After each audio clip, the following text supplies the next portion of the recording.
감성경제방송 돈다방 미쓰리 4월 30일 방송 시작하겠습니다. 2020년 시작한 게 어제 같은데 벌써 중반을 향해 달려가고 있고 날씨는 점점 더워지고 있습니다. 올 봄은요, 그 어느 때보다 아쉬운 점이 많습니다. 지난 겨울이 포근해서 봄이 빨리 올 것 같았고 봄이 길어져서 오랫동안 봄을 만끽할 수 있을 거라는 희망이 있었고요. 증시도 경제도 그동안 발목을 잡았던 미국과 중국의 무역 분쟁이 합의점을 찾아가는 그 가운데 2020년은 그 어느 때보다도 평화로울 것 같았습니다. 그런데 코로나19 녀석이 모든 기대와 희망을 다 무너뜨렸습니다. 그러나 인간은 위대하기에 코로나19가 훼손시킨 이 경제를 하나씩 다시 세우면 되고 또 봄은 내년에도 오니까 내년 봄에 더 아름다운 그 봄을 느낄 수 있는 그런 시간을 또 기다리면 되지 않을까. 자, 오늘 돈다방 미쓰리는요.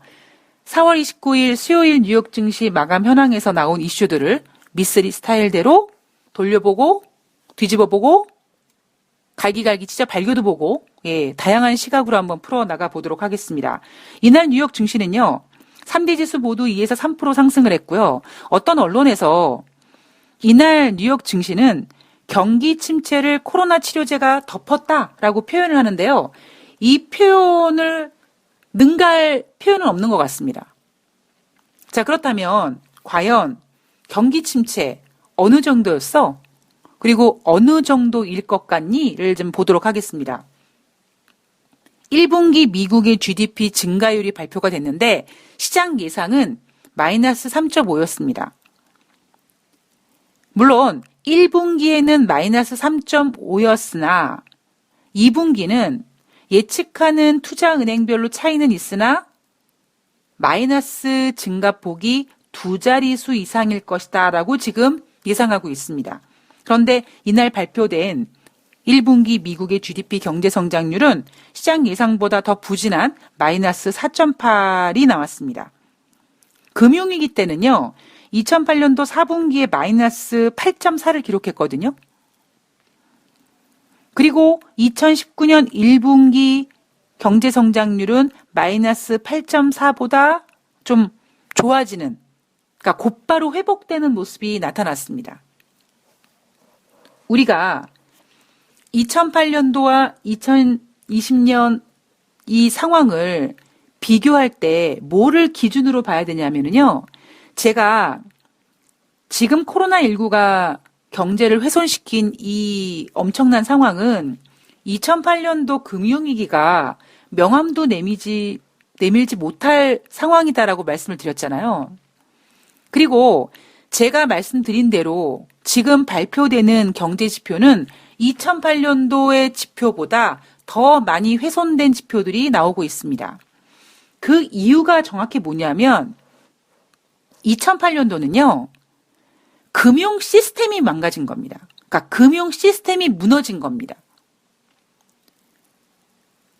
제가 미쓰리 스타일대로 표현하자면 그냥 숫자가 망가진 거예요.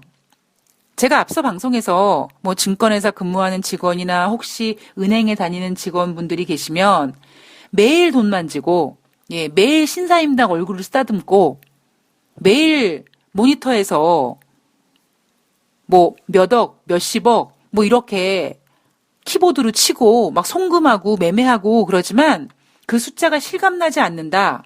그냥 돈이라는 개념이 아니라 숫자라는 개념이다라고 제가 말씀을 드렸던 것처럼 2008년도는 그 금융 시스템, 즉 숫자라는 녀석들이 수치들이 무너졌거든요. 그러니까 큰 경제 속에 금융 시스템이 붕괴돼서 그 이후에 연준이 헬리콥터에서 돈을 풀고 양적 완화를 하고 그러니까 빨리 그 수치들을 회복시킬 수 있었습니다. 그런데 이번은 뭐가 다르냐면 금융 시스템, 즉 숫자들이 무너진 게 아니라 인간의 경제가 무너져 버린 겁니다. 사람들이 살아가는 이 사회가 무너져 버린 거예요. 그러니까 시간이 오래 걸리는 거죠. 물론 오래 걸릴 거라는 걸, 회복하는 시간이 오래 걸릴 거라는 거를 알기에 2008년도 금융위기 때보다 더 많은 돈을 쏟아붓고 있는 겁니다. 블룸버그 통신에서 미국 경제 11년에 걸친 기록적 확장은 끝났다. 지금은 지난 80년 사이 가장 깊은 침체가 진행되고 있다라고 합니다. 이미 2008년도는요, 애기예요, 애기. 지금 비유되는 게 어딥니까? 뭐 2차 대전, 1차 대전. 대공황이랑 비교하기에는 대공황 때 만들어지지 않았던 경제 지표들이 많아서 그렇게 상대적인 비교를 하기에는 좀 무리가 있겠죠. 그래서 현재까지는 1차 세계대전, 2차 세계대전 정도까지 해서 지금 현상과 지금 비교를 하고 있습니다. 2분기 미국의 GDP 예상치는 여러분들도 여러 번 들으셨겠지만 JP모건이 마이너스 40%, 골드만삭스가 마이너스 34, 모건 스탠리가 마이너스 37.9, 에버코어가 마이너스 50입니다. 금융위기 때 기록했던 경제성장률 마이너스 8.4는요, 애기예요, 애기. 이렇게 JP모건, 골드만삭스, 모건 스탠리, 에버코어에서 예상하는 두 자릿수, 그리고 두 자릿수가 단순히 앞자리가 1, 2 정도가 아니라 막 3, 4, 5 이런 수치는요. GDP를 집계하기 시작한 1947년 이후 최대 하락폭이라고 합니다.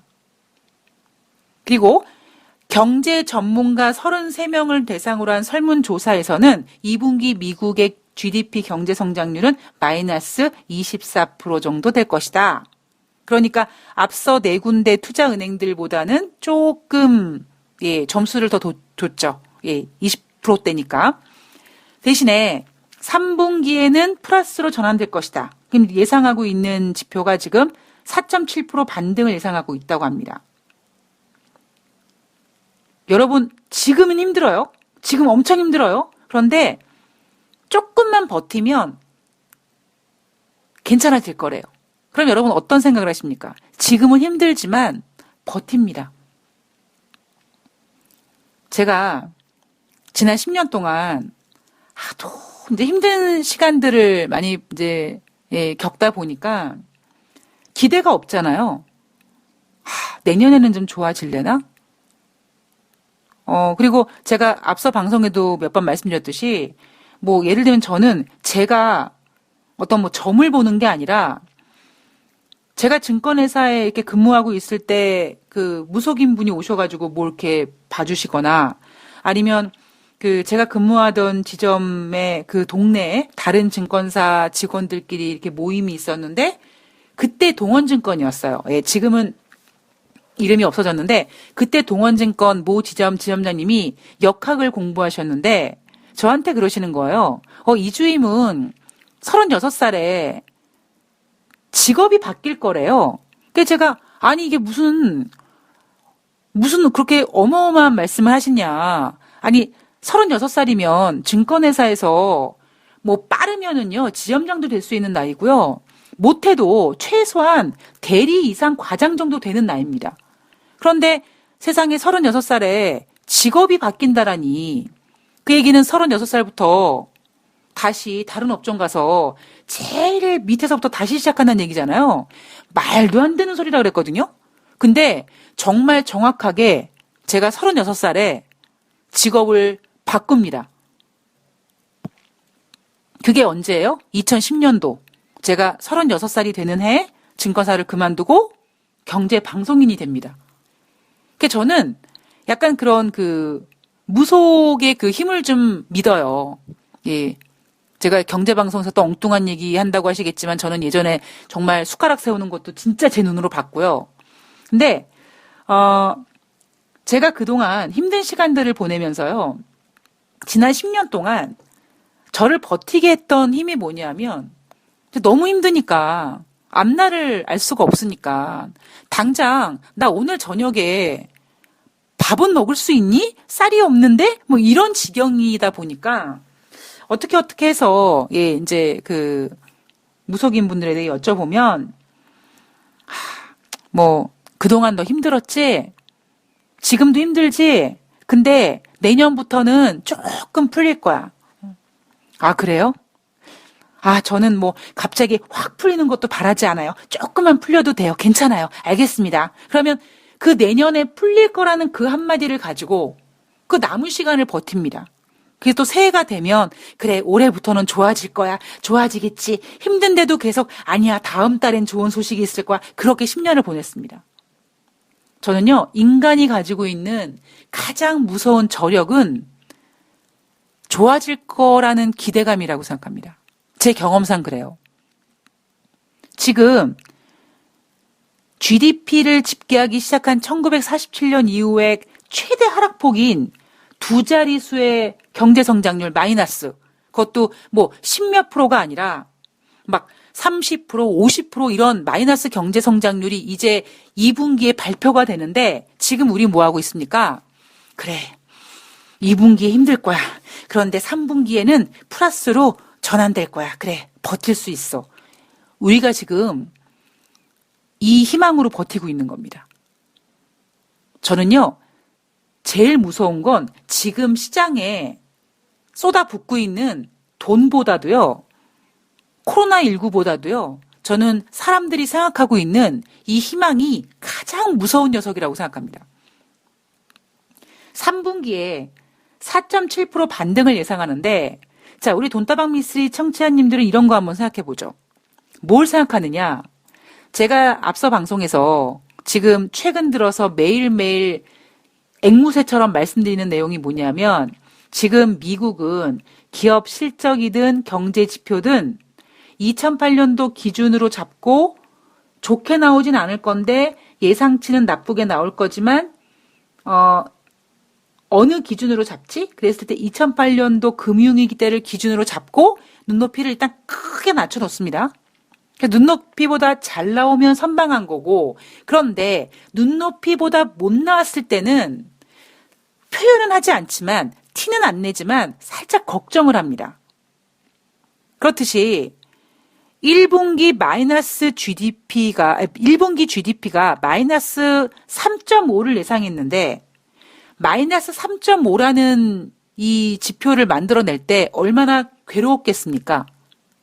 그리고 1분기가 아니라 2분기에는 이 마이너스 3.5보다 10배 이상 되는 부진한 GDP 경제성장률을 계산할 때 얼마나 괴로웠겠습니까? 근데 지금 발표된 경제지표가 마이너스 3.5 예상치보다 훨씬 부진한 마이너스 4.8이 나왔거든요. 그러면 이런 시나리오를 한번 제시해 볼게요. 2분기에는 JP모건에서 제시한 마이너스 40, 에버코어에서 제시한 마이너스 50, 이런 건 어마어마한 지표거든요, 지금. 그런데 그렇다면 2분기에는 얘네들이 예상했던 것처럼 좀 나온다. 그래, 예상치에 부합했다. 그런데 혹시 3분기에 마이너스 4.7% 반등보다 부진할 수도 있지 않을까. 그런 생각도 한번 해봐야 되지 않을까 싶습니다. 사람은 인생을 살아가면서 내가 가지고 있는 강점은 조금 작게 보고 적이 가지고 있는 강점은 조금 크게 봐라. 물론 여기에는 함정이 하나 있습니다. 어떤 함정이 있냐면 내가 가지고 있는 무기를 작게 보면 난 이미 저쪽 적에게 정신적으로 약하다고 지는 거 아니야? 이렇게 해석할 수도 있죠. 그런데 이 해석을 좀 달리 보자면, 이 말을 좀 달리 해석해 보자면, 내가 가지고 있는 무기를 실제보다 조금 더 적게 본다면, 그리고 상대를 조금 더 크게 본다면, 우리 인간은 뭐 할까요? 정신줄을 바짝 잡고 있겠죠? 건방져지지 않겠죠? 느슨해지지 않겠죠? 저는 인간의 이러한 점이 모든 위기를 이겨낼 수 있을 거라고 생각하거든요. 따라서 최소한 지금 현재 마이너스 3.5보다 부진한 마이너스 4.8이 나왔다. 예상보다 부진한 건 확실합니다. 물론 앞으로 잠정치와 확정치가 더 추가적으로 발표되겠지만 이 마이너스 4.8에서 크게 변하지 않을 겁니다. 오히려 더 나빠지면 나빠졌지 크게 회복되진 않았을 겁니다. 않을 겁니다. 그렇다면 2분기에 투자은행들이 제시했던 두 자릿수 큼직큼직한 마이너스 성장률을 우리가 이겨낸다 하면 3분기에 무조건 뭐 반등이라고 생각하지 마시고요. 어쩌면 조금 더 부진함이 이어질 수 있지 않을까라는 거를 한번 생각하고 가자라는 겁니다. 제가 아까 처음 방송에서 말씀드렸던 것처럼 2008년도 금융위기 때와 지금은 완전히 이 문제 현상이 달라요. 은행 시스템이 무너진 거와 경제가 무너진 거는 완전히 다른 문제입니다. 그래서 우리는 지금 경제가 무너지면 안 되니까 어떻게든지 돈이라는 녀석은 굴러다니면서 시간과 이렇게 몸을 섞어가면서 몸집을 키워야 되고 가치를 늘려야 되기 때문에 계속 좋아질 거야 하지만 그리고 좋아질 거지만 그 좋아지는 시점을 3분기에 반드시 반등할 거라고 딱 꼬집지 말고요. 2분기에 마이너스 50, 마이너스 40 이런 GDP 경제 성장률을 기록할 정도로 엉망진창인 경제가 회복되려면 조금 더 시간이 필요하지 않을까.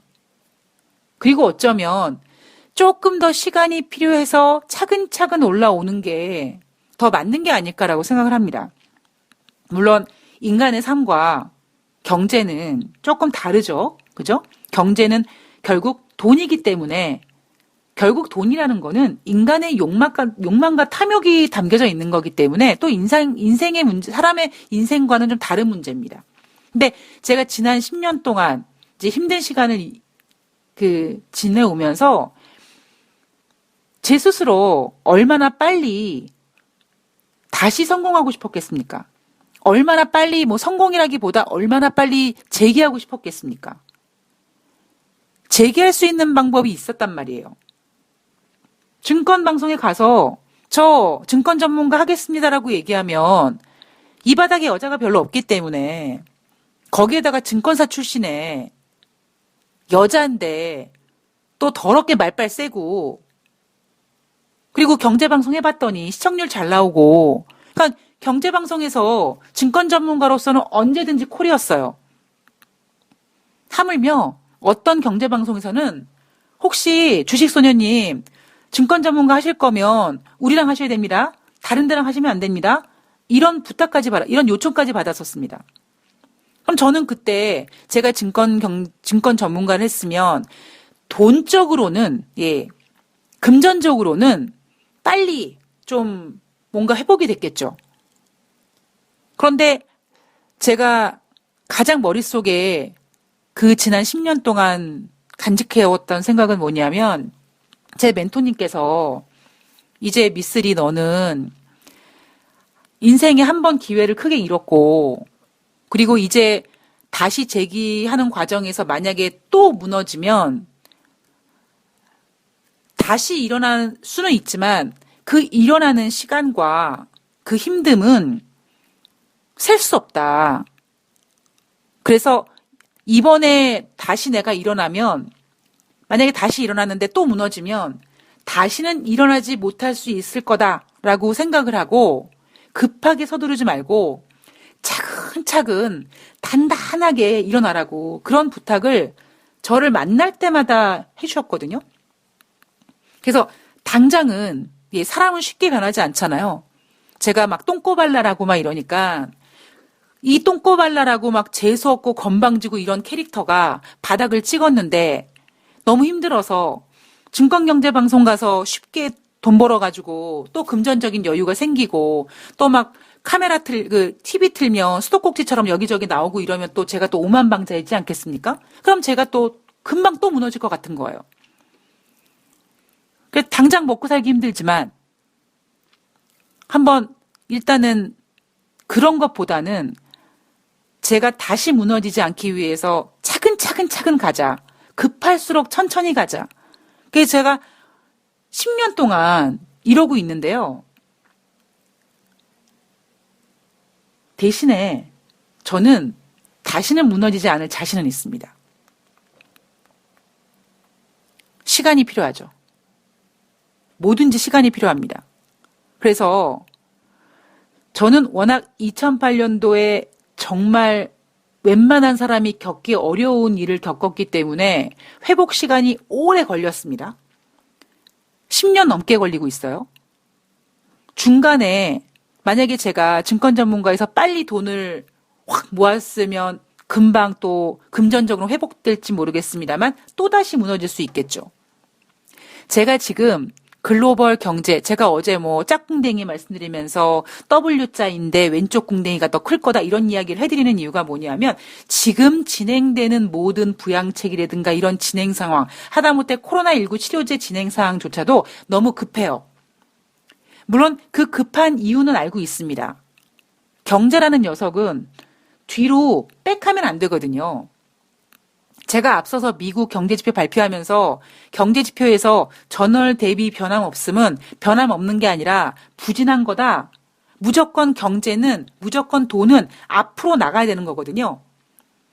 그런데 지금 그러한 경제 녀석이 코로나19를 만나가지고 뒤로 쭉 밀려왔는데 2분기에는 더 많이 밀려갈 것 같대요. 그러니 급한 마음에 빨리 앞으로 다시 전진시키기 위해서 너무 지금 모든 것들이 계산되지 않은 상태에서 그냥 이 상황을 만회하기 위해서 때려 붓고 있거든요.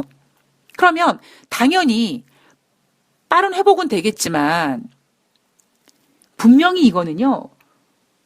조만간 부작용이 날 수밖에 없습니다. 저는 이게 진리라고 생각을 해요. 제가 아까 제 인생에 대해서 비유해 드렸잖아요. 제가 만약에 2008년도에 바닥을 찍고 빠른 회복을 위해서, 빠른 재기를 위해서 막 증권 전문가 노릇해가지고 돈은 막 버는데 제가 또 안 무너질까요? 또 무너져요. 얼마 안 가서 또 무너집니다. 이유가 뭐예요? 너무 급하면. 지금 경제가 그렇습니다. 그러니까 제가 제 인생을 쭉 돌아보면서 지금 경제 상황을 이렇게 비추어 보면 지금 진행되는 상황이 인류 역사상 한 번도 겪어보지 못했던 상황이다 보니까 다들 너무 급해요. 자, 어쨌든 IMF에서는 올해 미국의 경제 성장률 5.9% 위축될 거라고 보고 있고 대공황 이후 최악의 경제 타격을 경험할 가능성이 매우 높다라고 했습니다. 그리고 이날 발표된 경제지표 또 하나 3월달 펜딩 주택 판매 지수가 전월 대비 20% 감소했습니다. 마찬가지로 시장 전망은 13.5% 감소를 예상했으나 13.5보다 훨씬 부진했어요. 그런데 자꾸 시장은 예상보다 괜찮았어라고 무시해버립니다. 기업 실적도 마찬가지예요. 알파벳도요. 순이익은 예상보다 부진했는데 매출은 예상을 윗돌았다. 자, 순이익은 눈높이를 낮춰놨는데 예상보다 부진했다. 그런데 매출은 눈높이를 낮춰놓은 예상보다 좀 낮다. 좋아했습니다. 보잉 같은 경우는요. 순이익과 매출 모두 급감했는데 잉여 현금 흐름이 시장이 우려했던 것보다 좀 덜하더라. 눈높이를 낮춰두고 괜찮더라. 이러고 지금 넘어가 버리고 있어요. 뭔가 놓치고 있는 것 같다라는 생각이 자꾸 드는 거죠, 저는. 물론 제가 의심병이 그래서 그럴 수 있고요. 그리고 미쓰리라는 인간의 삶과 또 경제가 다를 수 있습니다만 저는 제가 그냥 제 인생만 말씀드리는 게 아니라 이 증권 바닥에서 20년 넘게 쭉 보면서 뭔가 그래도 쥐어들은 게 있었겠죠. 보는 게 있겠죠. 그런 관점에서 봤을 때 지금 진행되는 상황이 너무 급하고요. 자꾸 꼼꼼하게 체크를 하지 않고 자꾸 지금 빨리 회복하려고 하는 거에만 집중되어 있습니다. 이러면 반드시 후폭풍이 옵니다. 자, 이날 국제유가는요, 상승했습니다. 자, 이날 국제유가가 22% 상승해서 15.06달러 기록했고요. 자, 수요일마다 발표되는 지난주 미국 원유 재고 899만 배럴 발표했습니다. 시장 예상은 1100만 배럴 될 것이다. 지난주에는 그 전주 대비 그나마 10만 배럴 감소했지만 1210만 배럴씩이나 됐는데, 그래서 이번 주에도 미국의 주간 재고가 1210만 배럴까지 나오면 안 되는데 그래도 뭐 어디 가겠어, 한 1100만 배럴 정도 되겠지라고 했는데 시장 예상보다 재고량이 많이 줄은 거죠. 그래서 오른 이유도 있고요. 그리고 러시아 석유 기업들이 2월과 비교해서 19% 생산을 줄일 것이다라고 했습니다. 자, 19% 생산을 줄인다는 것은 되게 이 공급 감소에 대한 기대로 고무적인 내용이긴 하지만 우린 여기서 또 하나 냉정하게 봐야 될 거, 2월 달과 비교해서 2월 달에 겁나 생산해두고 그 생산량을 기준으로 19% 감산하면 어떨까요? 즉 2월 달 생산량이 1월 달 생산량보다 거의 20% 더 많이 생산해두고 지금 와서 2월 달 생산보다 19% 감산하겠다라고 얘기하면 1월 달 생산량과 달라진 거 없겠죠? 여러분, 이런 말장난 조심하셔야 돼요. 물론 제가 지금 말씀드리는 게 말장난이라고 말씀드렸던 게 이게 이 말이 틀렸다 그런 게 아니라 경제 지표라든가 이런 것들을 보실 때요, 투자자들을 속이기 위해서 이런 수법들을 정말 많이 씁니다. 이런 것들도 항상 그냥 보지 마시고요, 한 번쯤 의심해 보시라는 거죠. 그리고 무엇보다 코로나 치료제 개발 기대감, 코로나 치료제가 개발되면 경제가 이제 회복될 거고 그럼 다시 수요가 증가될 거라는 기대감이 있었습니다. 무엇보다 국제 유가 너무 많이 하락했습니다. 이번 주 월요일, 화요일 이틀 연속 주례장창 급락했었죠. 자, 라이스테드 에너지 전망에 따라 그 내용을 보면 미국 주요 세일 석유 생산업체들이 5월달과 6월달에 하루에 30만 배럴 감산할 것이다. 자, 지난번 오펙 플러스에서 5월과 6월 1일 970만 배럴 감산하기로 했다. 그러니까 그 나머지 1000만 배럴에서 부족한 30만 배럴을 미국에서 채워준다는 얘기겠네요. 그죠? 자, 2분기는 하루에 25만 배럴에서 90만 배럴 감산할지도 모르겠다라는 전망도 나오고 있습니다. 자, 미국 에너지 정보청에서 미국의 원유 생산비가, 석유 생산비가 비싸지는 것을 감안하면 올해 3분기에 미국이 다시 원유 순수입국으로 돌아올 것이다. 이게 무슨 내용이냐?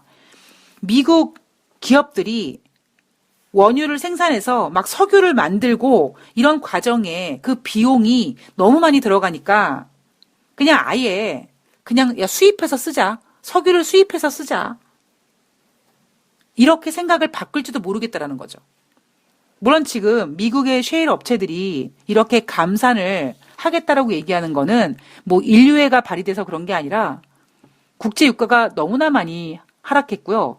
이 국제 유가가 하락하면 오펙 회원국들만 뿐만 아니라 미국 셰일 업체들도 아작이 납니다. 그러니까 결국 지네들이 살기 위해서 어쩔 수 없이 감산에 참여를 하고 있는 거죠. 자, 국제 유가는요, 어쨌든 이날 22% 급등했지만 15달러 선입니다. 예, 20달러 회복이 안 되고 있습니다. 자, 국제 유가는요, 이 정도에서 반등 정도 진행이 좀 더 되겠지만, 어쩌면 여기서 분명히 지금 목표는 한 20달러 정도까지 목표를 잡을 겁니다. 여기에 이제 기대감이 금요일날 원유 수출의 가동 건수가 또 줄었고, 그리고 이제 5월달, 6월달 감산하는데 적극적으로 이제 할 거고, 이렇게 해서 아마 국제유가는 20달러까지 끌어올리려고 이런저런 이야기를 아마 갖다 붙일 가능성이 높습니다. 자, 2부에서 제롬 파월 연준 의장에 대한 그 FOMC 회의 결과 전해드릴 거고요. 그리고 코로나 치료제에 대해서 간단하게 한번 짚어보도록 하겠습니다. 2부에서 뵐게요.